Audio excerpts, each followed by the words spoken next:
Do you work all week long only to wake up on Saturday morning filled with dread because now you have to clean your whole house? This used to be me. I used to spend my entire weekend cleaning and then I would get resentful. And to top it off, my house would actually only stay clean on the weekends and then throughout the week it would get messy all over again. Today I'm sharing what I did to change all of that. I am actually no longer spending my weekends cleaning. My house is cleaner than ever. I've just changed a few things. I've got some tips and tricks for you if you are having the same problem as I did. The first tip is you need to prioritize in your mind, like what needs to be the cleanest in your house. I recommend like picking a couple of rooms or picking a couple of tasks that are your priority and you're going to focus on them. That could be like your kitchens and your bathrooms. Those are typically the dirtiest rooms in your home anyway, but you do need to prioritize what to clean because if you're going to say like, well, I need my baseboards cleaned all the time and I need this cleaned all the time and like these tasks that maybe don't make as much of an impact, then you're never going to be able to get on top of it. So you really need to think about what is important to you to have clean. And then that's where you focus. I also regularly employ time-saving cleaning techniques. If you have watched my channel before, you know how much I love this and how much I rely on these time-saving things to get me through. I love streamlining routines to save time. I love using products and tools that help me save time. I have a million ideas here, but let me just give you a few. One thing, I use a multi-purpose cleaner for almost everything. I do not mess around with like 10 different cleaners for 10 different rooms. No, I have one spray that does the job. I even make it myself. I make it with water, soap, and a little bit of vinegar, and that just does the trick. You could make multiple versions of this if you want to store it in different rooms or different areas of your home, but my tip is don't go crazy with cleaning products. And honestly, I do a lot of cleaning content on YouTube, and even I do not need all kinds of cleaning products. Another thing I do is I use a robot vacuum.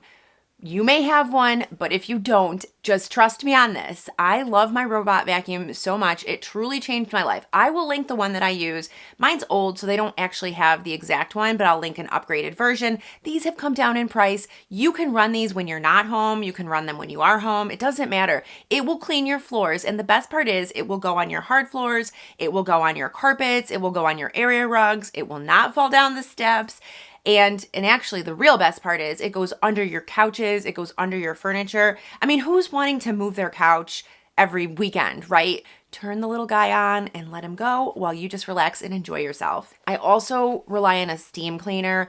I just find this to be so versatile. I even did a whole video on it. I will put the card up in case you want to watch it after this video. I use it to clean like different surfaces. You can clean your walls, your baseboards, you can clean your floors. You can even use like a different attachment and clean your counters. You can clean your mirrors, your windows, the front of your refrigerator, inside your refrigerator, your oven. I mean, really, it's truly versatile. You just plug it in. You can go to town. I especially love using it on my floors. I think it gets them really clean, and I'm not a huge fan of using like chemicals or all of these different cleaning products. So I think the steam cleaner is really useful because it does not only the cleaning, it also does the disinfecting from the heat. I also do things like cleaning the shower while I'm in it. I just make a homemade cleaner of, again, the soap, water, and vinegar, and then I just spray the whole shower down. I get in the shower, I clean the shower, I clean myself. All done. If you enjoy this kind of content, go ahead and click that subscribe button. It's free. I make videos twice a week. My next tip here to get it all done and while you're working is to delegate. I feel like this is something that people just overlook. And a lot of us like to maybe do it ourselves. Maybe we feel like we do it the best. I hear you, but you need to delegate. If you've got other people living in your home, it is not just your responsibility to keep it clean. Whether that's delegating to your partner, your kids, whoever's in the house with you, you need to come up with an agreement on like, these are the tasks that you're going to do. These are the tasks that I'm going to do. This is when we're going to do them.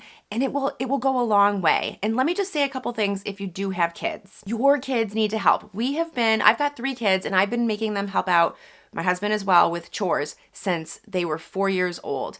You may think that's too young. I can assure you it is the perfect age. They can do things like vacuuming, emptying the dishwasher, they could clean the toilet, they could fold the laundry. And I will say, if you've got multiple kids, don't always default to having your older kids do the tasks. I see that a lot, and you really want to distribute the tasks evenly among all of the kids. You want to make sure that the younger kids are doing their fair share. A lot of times, the older ones, they'll do it quicker and better. And so I know that like as the default, they're like, oh, you do this task because you're older and I know you'll do it quickly. And if you've got boys and girls, equally teach them to do these chores. Trust me, their future partners will thank you. You don't want to just teach your girls how to fold laundry and teach your boys how to empty the garbage. Teach them all how to do all of these things so that they are equipped and ready to go out into the world.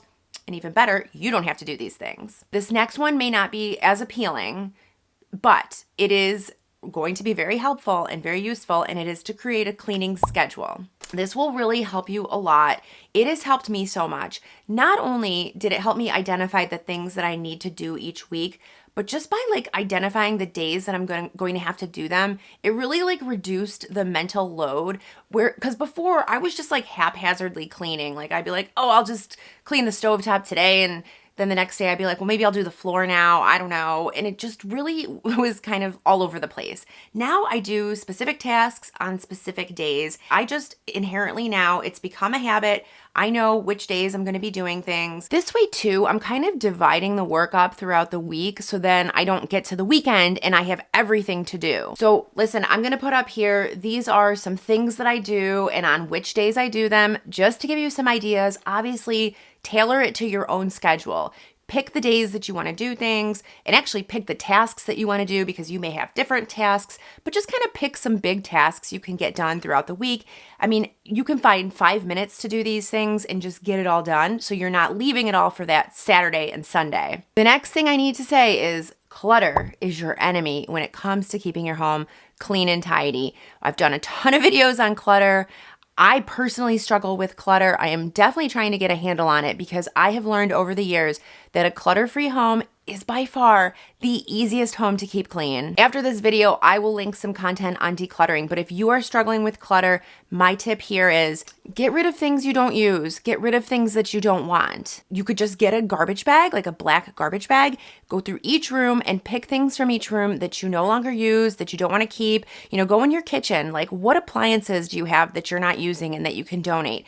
Do you have duplicates of utensils, duplicates of other items? How many mugs do you have? Think about paper clutter. That is really hard to clean around. Like moving and cleaning around paper clutter is such a pain. Think of all of the flat surfaces in your home that are piled with stuff. How can you get those piles off? Thinking about your living room, all the extra decor or knickknacks. I kind of just see these now as dust magnets. So what can you kind of get rid of in these rooms? Do you have lots of throw pillows? And then when you're done, figure out where everything goes and where you're going to store it. You don't want to just have something just sitting out. You really want it to have a place where you keep it and you just remember where you keep it. And then that will really help you to keep that room clean. Maybe figure out some storage systems. One of the things that we had to do when we moved into our home, we did not have a pantry. So we were just using like a couple cabinets to store food. And then we started having more kids. And of course, kids like to eat, so we'd have more food. At one point, I bought a hutch and I was storing our food in the hutch. Then there was too much, so it was going on top of the hutch. Then it was going on top of the washing machine and then the dryer, on top of the refrigerator. We just got so fed up. The kitchen and the house was looking like a mess because of all of this food. We ended up having a pantry built. I'm not saying you need to go so far, but that pantry, it is full of food. We don't have food sitting out. It has made our kitchen 100 times cleaner. So if there are things you can do to really get a hold of like your stuff and have a storage place, it will really go a long way. Get a large garbage can with a lid. This is something I swear by. We've got a really big garbage can in our kitchen. It's got a lid. We only empty it once a week. The reason why I'm saying to have a lid is a room instantly looks cleaner if you don't see garbage. I don't know what it is, but it also smells cleaner if you don't have the garbage smells out, right? So you definitely want to have a lid. We've got a big garbage can, and then that way we only have to empty our trash once a week rather than daily or multiple times a week. Next, try a power hour. What this is essentially you just set a timer for 60 minutes and then you go around cleaning what needs to be cleaned. That could be cleaning your bathroom and your kitchen, however you want to do it. And maybe everybody in your house also participates, and then you could probably clean your whole house that way. You could make a list, you could focus on what's important. And honestly, if an hour is too long, which maybe it is, maybe do 30 minutes, maybe do 15 minutes. Just set that timer. and do some focused cleaning. And if you just do that once a week, I guarantee you, you can totally stay on top of your house. I think that the reason why this tip works is because when you set a timer, it's just an amount of time that you know you have dedicated to doing that activity. And it really kind of like motivates you. And it's also like, you feel like, okay, well, I can get this done. I've got an end in sight and this should be easy. My next tip is to take advantage of your dead time. What is dead time? We all have dead time throughout our day. This is just time when we are waiting for something. Maybe we're on hold on a call. Maybe we're waiting for our kids. Maybe we're in between, we're working from home and we're in between a meeting. We've got some time. Maybe we're in between steps in cooking or heating up food in the microwave. These are just examples of dead time. But what I like to do is I take those moments and then I will fit in small tasks that I can do. You could make a list of what those small tasks are. Here's a list to get you started. You know, I like to do things like empty the dishwasher, clean out the microwave, wipe down the kitchen counter, wipe down the front of the refrigerator, maybe vacuum a small area. There's lots of things that you could do in this dead time, and all of these tasks take like maybe 60 seconds to 2 minutes. Okay, guys, those are my tips on how to have a clean home when you work full time. If you follow these and employ these, I promise they will help you. They will really get you towards your goal of a clean and tidy home. Thank you so much for watching. I'm gonna link those decluttering videos I mentioned. Click on them and I'll see you over there. Bye-bye.